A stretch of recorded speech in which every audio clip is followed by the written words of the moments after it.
The Archetypal Tarot Podcast explores universal human patterns, called archetypes, by investigating the major arcana of the ancient tarot.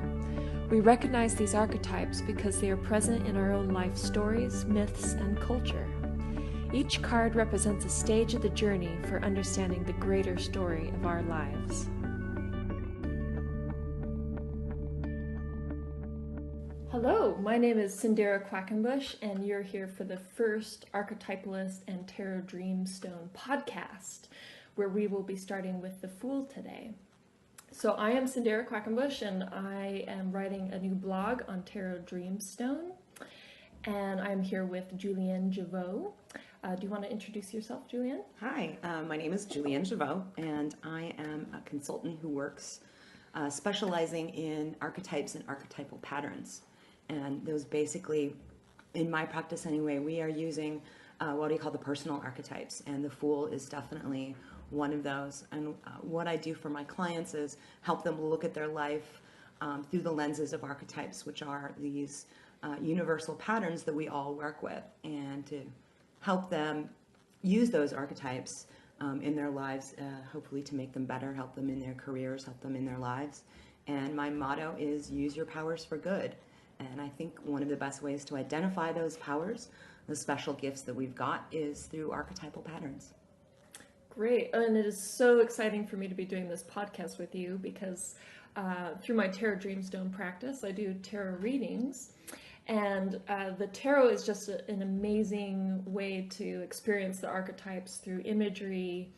And the method that I use, a projective technique, is allowing my clients to look at the images and draw on their own personal wisdom before we bring in the interpretations and knowledge of these archetypes. So I would encourage the listeners of this podcast, before you hear what we're about to talk about the Fool, is to pull out your nearest tarot deck and to take a look at that card, that first card, the 0 card of the Fool.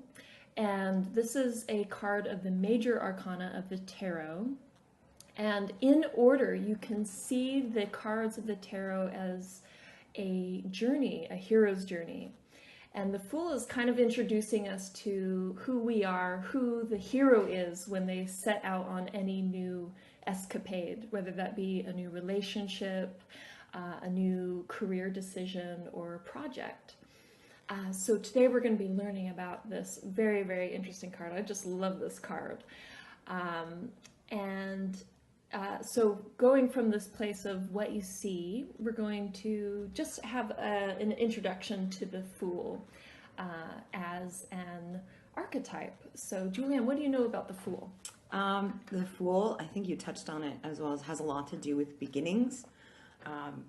And the way when I talk with my clients about the Fool, beyond the obvious sort of being funny and being a comedian, a trickster, is that the Fool is kind of a dyslexic hero. You know, they don't always just set out to go on a great journey. It happens by falling down, making a mistake, maybe, saying a joke that didn't quite work, but they're over the cliff at that point. And there's a sense of freedom with the Fool. Whether they know it or not. Oftentimes, the images of the Fool, they're blindfolded, or they're walking backwards. So it's that part of us that, the Fool's errand, the Fool's journey, you feel foolish, but it led to so many different things. It's that falling on your face, sort of with a project or with an idea or a relationship, that then brings you to a completely different level of understanding about yourself or the situation. And that could not have happened had the Fool not taken that risk or said that one word or one joke or whatever it was that led you to that. So there's, it's kind of a backwards entry into the hero's journey. That is the mark of the Fool. That's right. And we see that so many times when we see a film or or read another story, is that this main character in the beginning may not, or usually does not have any idea of what they're getting into when they start off on a new journey. And had they known maybe all the trials they would have to go through, they would not have set out. So they have to be blind. They have to be blindfolded to everything that's going to happen in setting out. And I'm sure many listeners can relate to, when have you started a relationship and had no idea what you were going to experience, but finding that there was something to very much learn from whatever happened in that relationship, whether it turned out for good or ill, or you became friends in the end. Were you happy that you set out on that journey in the first place? Absolutely. And I think that's part of the Fool as well, is there's a resiliency that comes in with the humor, the ability to laugh at yourself, the ability to make a joke about it later, to kind of use that creative part of this archetype of the Fool to kind of bounce back from something and to kind of get it later. And there's that risk taking, or I think in a way the Fool doesn't realize they're making as much of a risk, or they're taking as much of a risk as they don't think about it. It's sort of like, oh, I'm going to go do this and then see what happens. But after that, there is a sense of resiliency because there's an ability to laugh at it. And the Fool rules quick decisions. There's not a lot of thought put into this. And so we see the Fool in a blindfold, and we also see him close to the edge of a cliff. Tell me a little bit about that state of affairs of being close to the edge or boundary. Or not realizing that you are and just stepping backwards over it. I kind of think of Wile E. Coyote in a lot of ways is that image of over the cliff, realizing that you're just about to fall and holding up the sign that says, yikes. It's sort of that, like, I'm over the edge now. And there it goes. I think there's it's like a nanosecond of realization that, like, oh my God, I've just made a fool of myself. I'm up over the cliff now. But the ability, and again, that kind of resilience to be like, it's holding that yikes sign up. Yikes! That's funny. That's a moment of just being completely free and just letting everybody know, hey, I'm a fool. And kind of owning it. And I think a lot of the people I work with, and for myself, it's that sense of being able to sort of own that pattern. And for the Fool, it's that yikes moment of like, oh, okay, yeah, I own this. This is part of that. And that opens the door to make a joke about it, or you realize that you can entertain. You might have just pulled a major bummer, but you can reflect back out to the world that you're not going to take yourself so seriously. And that's such a beautiful thing about the Fool's state of mind, is that there's nothing to lose. The Fool travels light. He's got just a knapsack on his back. And he's really just open to the wide road in front of him, and he's willing to risk anything and everything for the sake of this bigger adventure. So that is an exciting part of bringing the Fool into our lives. How have we gotten too trapped in the things that we own, or that we're attached to bringing into our lives, and when can we invite that foolishness back into our life, where really anything could happen? Anything could happen. And it's funny, I wanted to just point out that I think when we talk about archetypes, we will tend to choose either the masculine or the feminine, and that is almost always reflected in the worldview of that archetype. When I'm speaking with my clients about an archetype, say like the Fool or the Lover, and we start to use the word he, even if the client's a woman, I point out that masculine and feminine in and of themselves they're just a form. They are an archetype. And we will associate either masculine or feminine with an archetype based on how it moves out into the world, whether it's active and moving out, which is more masculine, or whether it's more about community and receptivity, and that's more on the feminine side. And we do refer to the Fool as being masculine, but that has absolutely nothing to do with whether somebody is a man or a woman, or whatever gender they identify with or not. It does have an innate state of some kind of either masculine or feminine. Yeah, so not taking that too literally and seeing that as a symbol.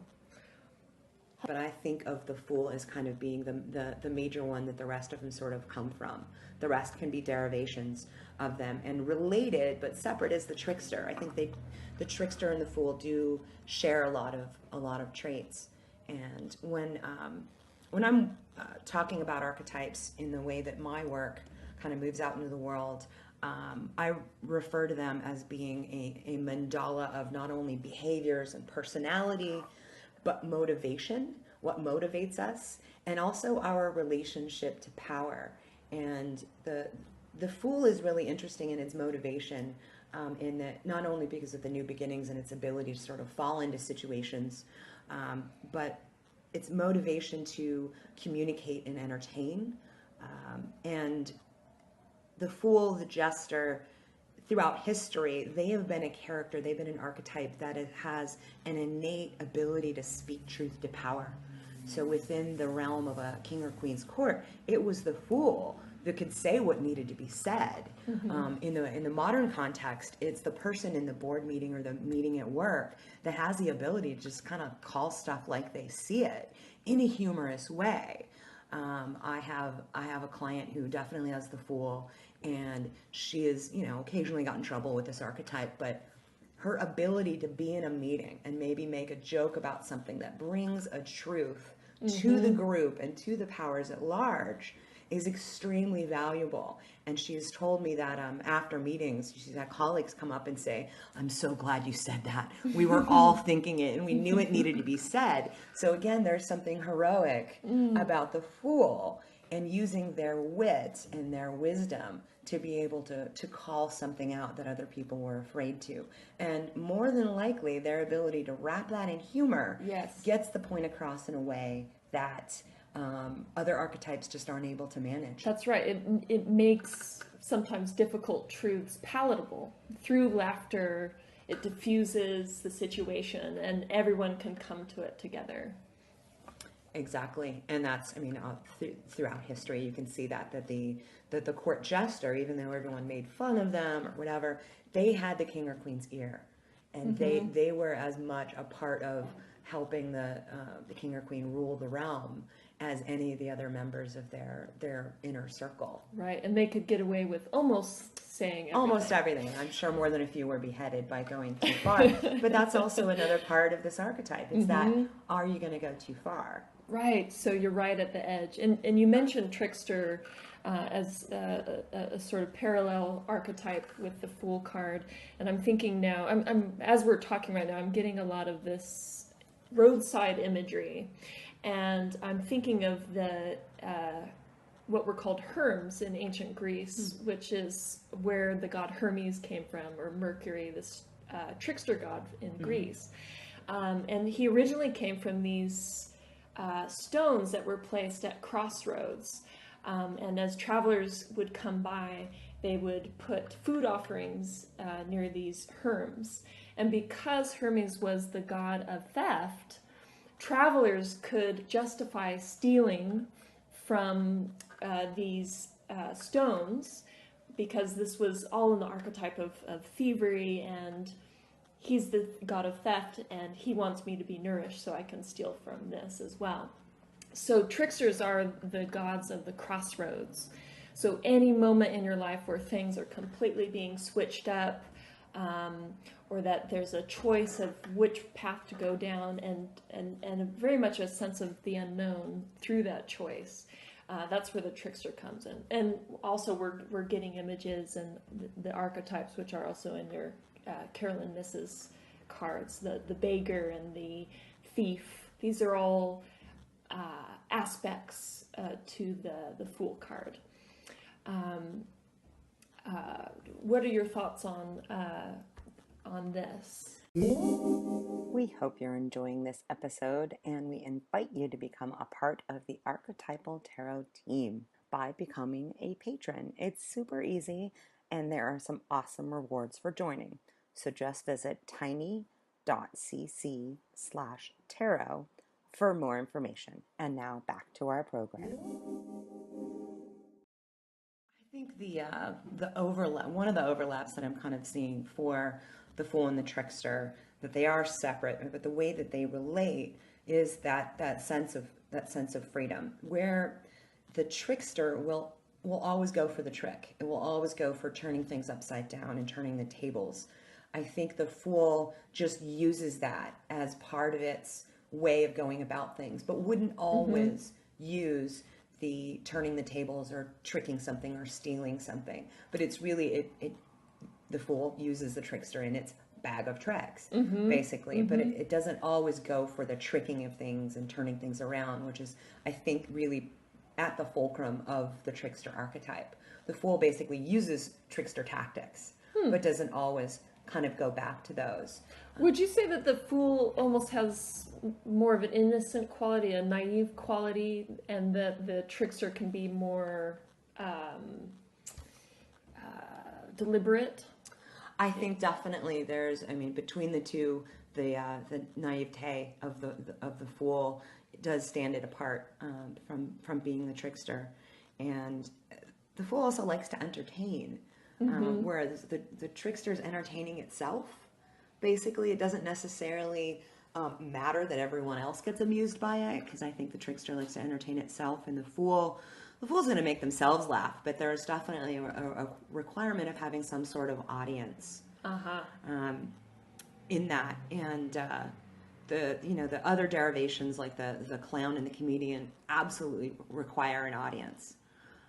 There's something about the Fool too of masking sort of their own deeper emotions. When you bring it down to the personal level with the Fool, they might be in pain. They might have just sort of like done something that they're not proud of or whatever, and they'll make a joke to partially set other people, at ease with whatever just happened, but also to try to set themselves at ease. It's sort of like, I'm really uncomfortable, I'm going to make a joke.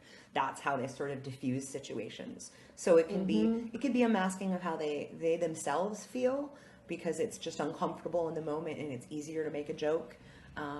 There's something self-deprecating about the Fool and then the related clown and comedian and jester there as well. And this really brings it back to our personal stories again with the Fool, is that there is an audience required. It's to be a Fool is not an internal experience. Not solely, yeah. Right, to keep it all risks inside, you won't be looking like a Fool because you're the only audience. So this risk-taking in the outward, which also connects to this masculine link, really brings it into the foolishness by being outward with it, taking the risk to look like a fool. And I think that's what comedians do so much of the time, that they have to be instantaneous. They have to be confident with the decisions that they make. And it may be funny, or they may look like fools. They might, exactly. And that's, there's an empowered side to every archetype. And there's an disempowered or unempowered part of the archetype. And I think for the Fool, obviously the empowered side is that you can entertain, you can speak truth to power, you can be present in a way that other people might not be, because you're on that risky edge of what are you going to say next, and kind of treading that edge isn't necessarily something that's innate to other archetypes. It is to some, but for the Fool, that is part of it, sort of its empowerment, kind of to get a point across, to take those risks. The obviously the unempowered side is falling into the trap of taking those risks and then just feeling foolish, falling into shame, or being cruel with your jokes, going too far, and not actually practicing your craft as a Fool to be able to stay on that edge without falling into cruelty or mockery, or in a way that's gonna injure. Or to injure the self, to really go so far that you get so ashamed of what you've done that you don't have that sense of resilience. But that's that unempowered side. Right. And you bring up such an excellent point that, and this is something we'll be doing with each of these cards, is exploring what their light and dark sides are, their shadowy sides, as well as how they can be empowering and so forth. So great. Thank you for bringing that in. I want to kind of talk about some Fool archetypes that I've seen. It's a pretty common archetype, so you could point a stick and you'll probably find a movie or a book or something that uses this archetype. The ones that kind of come to mind for me, there's certain actors that are just amazing fools. They really can fully connect to this archetype. And I think of Robin Williams as being a really excellent example. Obviously, he's a comedian, he's an actor, an artist, a professional. Those are all archetypes. But when he shows up, more often than not, you're going to see the fool first thing. I think of, it's one of my favorite movies, actually, by Terry Gilliam, and that's The Fisher King. And within this film, Robin Williams is obviously going through many different archetypal patterns, but the fool is definitely in the foreground. And you see this sort of tragic part of his life, and his wife and child were killed, and he goes to live he's living on the street, and he's basically kind of gone nuts. He's gone into this sort of madness with things, but it's his fool as well as his knight that are on the lead, and his ability to point out the larger truths and to really poke into things. And he's also masking his own pain. So we have that, the both sides of the fool, where they are tripping into one adventure after another, entertaining people, saying things he needs to say, and also all the while kind of masking his own pain. That pain in his tragedy is underneath that. And you really see the full cycle of the fool throughout that film. And to kind of contrast that into more sort of, non-theater, non-theatrical experiences of the fool, I think of Jon Stewart as being a pretty incredible, he's kind of the most relevant jester fool archetypes. He has the ability to really point out and really call things as he and his writers of the show see it, within the context of humor that gets it across, I think, to a lot of people. And I think that's one of the reasons we really enjoy Jon Stewart, is he's playing his ability to go there and make us laugh about it. But at the same time, we're laughing because it's funny, and we're laughing because it's true, right? And it's sad. It really kind of owns the fool archetype. And thanks to shows like this has brought a tremendous amount of the youth culture into becoming aware of what's going on in the world, is because through humor they feel like it's relating to them, and expressing how they're feeling about politicians, politics at large, and being able to laugh at these things. It's a joining point for a lot of people to become aware of what they may have not tuned into before. Absolutely. Another thing before we wrap up, I'd like to bring attention to with the Fool card, is that you'll often see in a lot of different decks, the Fool is pictured with a little dog. And so you see this blind man with a blindfold stumbling dangerously close to the edge of a cliff, but he's always accompanied by a little creature, a little dog, that is in a way kind of jumping up on him and saying, "Whoa, watch out for that cliff." And the way that this has been interpreted is that this is the fool's instinctual side. This is the part of himself that won't let him go over that edge. That the fool may be taking a risk, but he is protected by his instincts because he's in tune with his animal nature and his childlike nature as well. Have you come across this or have any thoughts on this? It's funny. I think of when I first think of the symbol of the dog, I think of loyalty. And I know in many, many cultures, in my studying anthropology and symbology, that the dog represents that loyal sense and a companion.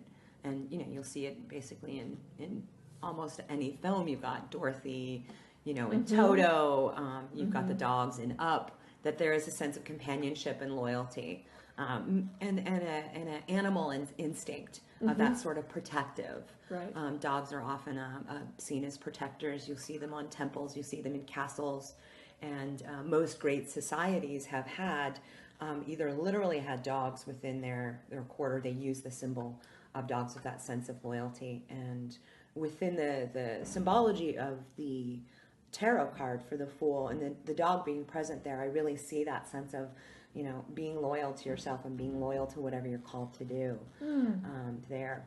I like that interpretation. And so the Fool's open-ended lifestyle, his connection, really his kind of earthy connection, because he's he's not bound up within the walls of society.